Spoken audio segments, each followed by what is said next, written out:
दिल को छू लेने वाली कहानी दहेज। सुनील एक बेहद सीधा सा रिक्शा चलाने वाला निर्धन आदमी है। वह बहुत मुश्किल से 2 वक्त की रोटी अपने परिवार के लिए कमा पाता है। सुनील की एक बेटी सीता और 2 बेटे हैं। बेटी सबसे बड़ी है और बेटे छोटे हैं। सीता ने 5वीं कक्षा तक पढ़ाई की है। अब सुनील उसकी शादी के बारे में सोचने लगा, क्योंकि उसके पास अब पैसे नहीं थे जो अपनी बेटी को और आगे पढ़ा सके। सुनील अपने लड़की का रिश्ता लेकर निर्मल दुकानदार के पास पहुंचा। निर्मल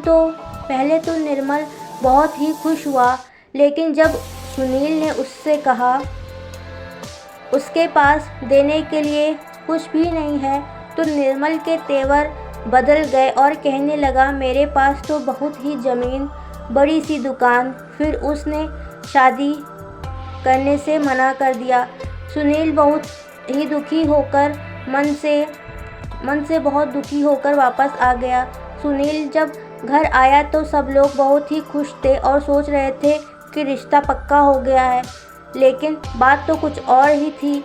रात को सुनील अपनी पत्नी को सब कुछ बताने लगा और उसकी पत्नी की आंखों से आंसू निकल पड़े। सुनील और उसकी पत्नी को लगा सब लोग सो गए हैं, लेकिन उसकी बेटी सीता चुपके से बात सुन रही थी और अपने आप को बेटी होने पर कोस रही थी और अपने मजबूर पिता की लाचारी देख खुद को दोषी मान रही थी। रात भर सीता को नींद नहीं आई और सुबह उठकर उसने जहर खा लिया और हमेशा के लिए दुनिया को छोड़कर चली गई।